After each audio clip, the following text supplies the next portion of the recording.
Don't tell me. Don't tell me this is gonna be the year we get a Bills-Vikings Super Bowl. I won't say it.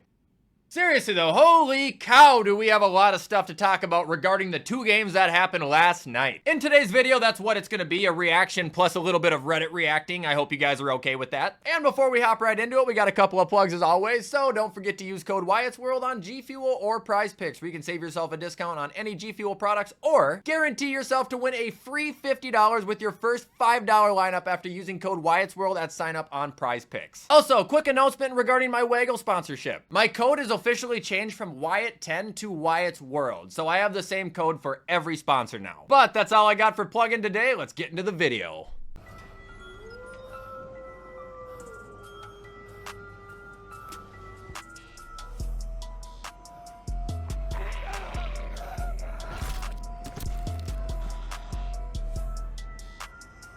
Alright, so kicking off the video, we are going to go over the Bills destroying the Jags. And as happy and excited as I am about this, it's really hard to be too high on it when the Jaguars look so bad. And if I gotta be honest, I can't even blame the players that much. I think they have a talented group of guys there. I just think their coaching is potentially the worst trio of all time. Press Taylor, Ryan Nielsen, Doug Peterson, they've lost 8 of the 9 last games that they've played, and the only win that came out of those last 9 was the Panthers of last year. Like, they were fucking horrible. The offense couldn't move. Trevor, honestly, we might need to start having a conversation about him as well. He wasn't playing good last night. And your defense just got fucking waxed. Chunk after chunk after chunk. It was effortless 10-yard gains for Buffalo, time and time again. Like, it was genuinely a pathetic performance. Looking at the Bills now, obviously, there's a lot I want to say. I want to talk about Josh Allen's near-perfect day. Threw for 263 yards and 4 passing touchdowns, but he's overrated, right? Receiving saw receptions going to 10 different guys. Defense didn't let Trevor Lawrence breathe one time, picking him off once, which was by Damar Hamlin, by the way. Congratulations to him. But they also sacked Trevor 5 times. And also, how can we forget to give a shout out to the Bills offensive tackle Spencer Brown? He hasn't allowed a pressure in 35 pass blocking snaps. This was his 3rd consecutive game without allowing a single one. Josh Allen was chilling the whole day. He had more time to make a throw than I've ever seen. Like I said, man, this game was a ton of fun to watch, but at the same time, it was like beating on your little brother who is also half your size and sleeping. All right, now moving on, we have the Commanders beating the Bengals in a great 38-33 game. Now, understand I was obviously occupied for majority of this, but when I did get to turn it on, I got to see a lot of great things from Mr. Jayden Daniels. Number 1, finally got to see him throw the deep ball into Terry McLaurin multiple times, man. It was a beautiful looking thing. Number 2, I think we got to see how damn smart the guy is with the ball. Not every single throw is going to be the most crazy thing we've ever seen, but he hits his targets. This is a quarterback that continuously moves the ball, does not turn the ball over, and also utilizes just about each and every offensive weapon he has. I mean, Jayden just played one hell of a game. It was a perfect game. He took all the thunder away from Josh Allen because he went and did this against a team who came into this game as the best passing D in the league. Tip my hat there, Washington. You guys found a winner. Now, looking at the Bengals, I have a big question because, like I said, I was occupied with the Bills last night, but from what I got to see in this game, and obviously looking at the box score, like, it doesn't appear Joe had a bad game, but this man is under fire. He is under siege this morning on social media. What happened? What did he do? Was it just a crash out at the end of the game? He wasn't able to get it done? I just feel like something crazy had to have happened for a quarterback to throw up numbers like this and to be taking the blame after your defense allowed 38 points. Like, what the fuck happened? Outside of Burrow, though, it looks like the run game was productive for Cincinnati. The receiving game sure was. Jamar Chase popped off. But I would like an explanation from a Bengals fan that, like, if Joe actually did do something wrong, what was it?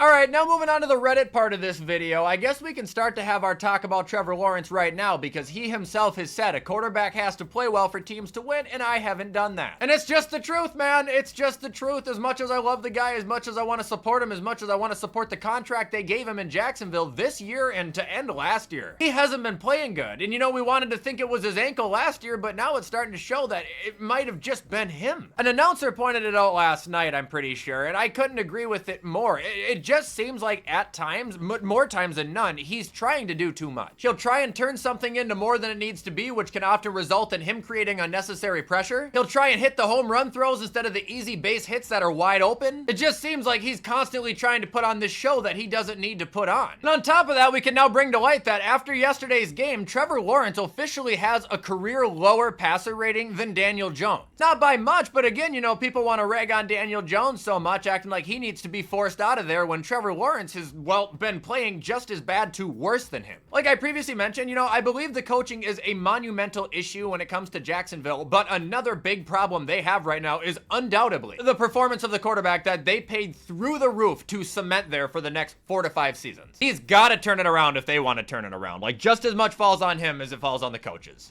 This is fucking dope. Only 3 players have 300 plus air yards over the last 2 weeks, and this is the list. Marvin Harrison Jr., Malik Neighbors, Rome Odunze. Young Bucks are eating, dude. This class is looking elite for receivers. Uh-oh, here's a not so good piece of news. Brett Favre revealed that he has Parkinson's. Fortunately, I will not read any of the comments because I have a feeling they're not going to be positive towards him at all. But still, you don't want to see that to anybody. Here's a piece of delightful news regarding the purple Skulger. Sam Darnold's MRI revealed a knee bruise and no structural damage. Therefore, Danielle Hunter is indeed a bitch. You should have killed him when you had the chance, buddy, because now he's gonna make everybody pay. Holy fuck, I didn't even realize this. The Bengals Commanders game was the first game since 1940 with no turnovers or punts. Damn, so it really was a movie last night. That was, I hate the word, but cinema. Oh, here's a fun one regarding the Dolphins. They're the only team in the NFL to not hold a lead for a single second this season when they had the best total offense in the league last year. I'm not going to say anything because I'm going to get called a hater. Oh, don't even say Tua's been hurt. You guys have had Tua for half the time you've played this year. Don't even say that. Uh-oh, the Lions are debuting their all-black uniforms versus Seattle, even though they're not all black because they have a blue helmet. Either way, that's gonna be dope. Also, that game is gonna be dope. Don't they always put on a clinic? Oh, yes, they do, and I fear to say it, Detroit, but it looks like Seattle has got your damn number, too. They've beaten you the last 6 times you guys have played. Also, look at the last 2 matchups. Detroit lost 37-31 in OT, and then they lost 48-45. Oh, we are in for a fucking show. This is interesting. The Pittsburgh Steelers have more wins, 3, than the rest of the AFC North combined, 2. If you made a bet with a bunch of people saying that this was going to be the case in the AFC North after week 3, I honestly feel like you could have been a millionaire right now. Oh shit, now McCaffrey's seeing a specialist in Germany regarding Achilles tendonitis. What the hell is going on? Like, they knew about this. They knew about this long ago. They had to have. I'm starting to wonder if we're ever going to get to see him play this year. I know it's still early, but like, it doesn't seem like he's even close. And ending the video today, ladies and gentlemen, we are going to be doing an immaculate grid that is focused on the Buffalo Bills, and it looks like it's going to be fun and easy. So just trying to do this fluently instead of spending time because it's already getting late. Starting in the bottom right, we need a top 32 draft pick who has played with Josh Allen. Who is Dalton Kincaid? Next up, we have a Patriot who is a top 32 draft pick since 1999. Who is N'Keal Harry? Ooh, good percentage on him too. And now we need a top 32 draft pick who has been a Buffalo Bill since 1999. Well, that's Joshua Patrick Allen. Now we need someone who has played as a Seahawk and a Bill. Who is Beast Mode? Seahawk Patriot. There's one. There's an easy one. Well, not an easy one, but he's talked about in every one of these grids. He's a receiver. Who the fuck is it? Philip Dorsett. Actually, now that I think of it, Michael Bennett would have worked there too. At the bottom, we need someone who's been a Seahawk and played with Josh Allen.